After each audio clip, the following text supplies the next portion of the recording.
Hello Greg, alors je suis Jérusalem, j'ai 21 ans, je suis étudiant à la Web School Factory. Je suis ici en tant qu'ambassadeur de Human Life pour Google I/O.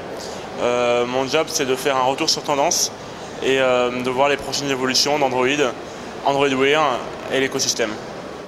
Alors toi qui as eu la chance de pouvoir accéder à toutes les sessions cette année de Google I/O, tu as pu voir toutes les nouveautés, que penses-tu de cette édition ? Alors c'est une édition qui était très accentuée sur le software, sur le renouveau d'Android et vraiment construire un écosystème où on pouvait retrouver ses habitudes sur tous les devices. Malheureusement, pas de grande annonce hardware et pas d'annonce sur les glaces, ce qui a fait beaucoup d'écho dans les médias. D'ailleurs, ne trouves-tu pas bizarre que effectivement cette année, il n'y a pas eu beaucoup d'informations au niveau des glaces, voire même certains disent pas du tout? Alors c'était un peu surprenant quand même de voir à la keynote, donc la grosse conférence, qu'il n'y avait pas une glace présente. Les glaces n'ont pas été citées une fois en fait même. Cependant, il y avait environ 6 conférences lors de Google I/O, avec des petites annonces, rien de foufou. C'était surtout réservé aux développeurs comme conférence. Donc c'était par exemple sur la preview pour passer de 1 mois à 1 semaine pour avoir les retours sur son application Android avec Glass par exemple. Voilà, c'est des petites choses, l'annonce de Android Wear sur Glass, mais rien de concret, rien d'utilisable maintenant. Toi qui es très impliqué sur les Google Glass en France, tu es même très actif sur la communauté en organisant des hackathons sur ce sujet.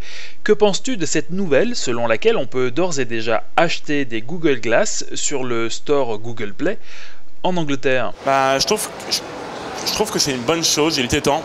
On est resté sur un marché américain, il y a de la place, mais comme on a pu voir à Google I/O, il y avait des centaines et des centaines de glaces.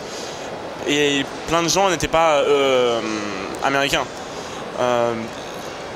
Beaucoup contournent le système, comme j'ai dû faire en France.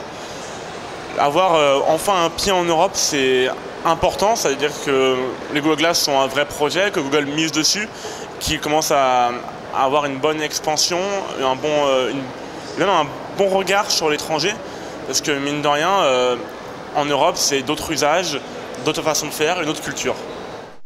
Comme tout participant cette année au Google I/O, tu as reçu une smartwatch. Est-ce que tu pourrais nous donner un premier retour dessus, ton ressenti et ce que cela change pour toi? Alors j'avais l'habitude d'avoir une Sony Smartwatch 2 et comme dirait le présentateur de Google I/O, on n'est pas sur un device qui est faire un smartphone en plus petit, c'est-à-dire que j'ai aucun icône, mais des cartes. Ça reprend un peu le modèle de Google Now et de Google Glass. D'ailleurs, il y a beaucoup de similitudes. C'est pour ça que Android Wear supportera les montres et les glaces. C'est vraiment du prédictif, donc c'est intéressant.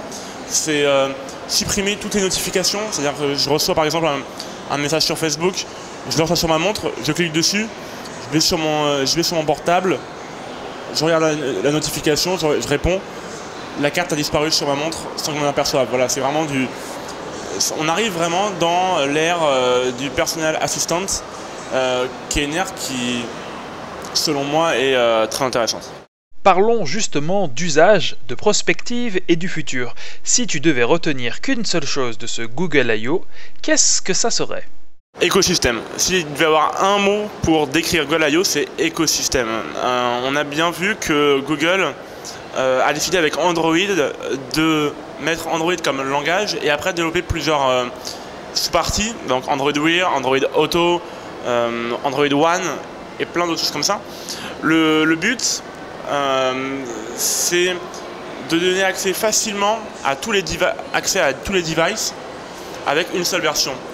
C'est-à-dire que si j'installe une application Facebook par exemple sur mon Android, sur mon portable, je vais avoir dans la partie Facebook une partie réservée au wearable, donc Glass et à la montre avec Android Wear. Du coup, juste j'installe mon application, je fais un usage normal et si j'ai une montre, j'aurai plus d'usage. Mais on ne multiplie pas les applications. Et ça c'est vraiment intéressant parce que ça veut dire qu'on simplifie les protocoles. Il y a eu beaucoup d'annonces sur les API, il y a eu beaucoup d'annonces sur les consoles de développeurs. Donc Google tente d'unifier son écosystème et de le rendre plus performant par la simplification. Allez, dernière petite question. Google a plutôt surpris son monde avec son casque de réalité virtuelle aux allures de prototype en carton, le Google Cardbox. Avais-tu vent de ce genre de recherche de leur part? Comme tout le monde, j'ai entendu parler de l'Oculus Rift avec le Development Kit 2 qui sort bientôt. J'ai entendu parler de réalité augmentée, de réalité virtuelle, réalité immersive, mais j'ai pas encore vu un prototype comme celui-ci, pour être franc. C'est marrant quand même que ce soit deux Français qu'on découvre à SF qui nous montrent qu'avec 5 $ on peut faire l'Oculus Rift du pauvre. C'est aussi une très belle démonstration qu'on n'a pas forcément besoin d'argent pour avoir la technologie.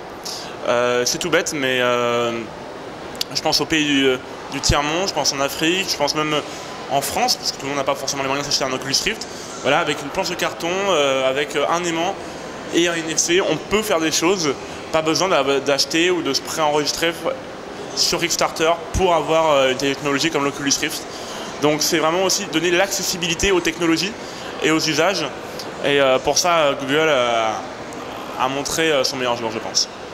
Merci beaucoup, Joss. J'espère que l'on se retrouvera tous les deux l'année prochaine au même endroit. À bientôt.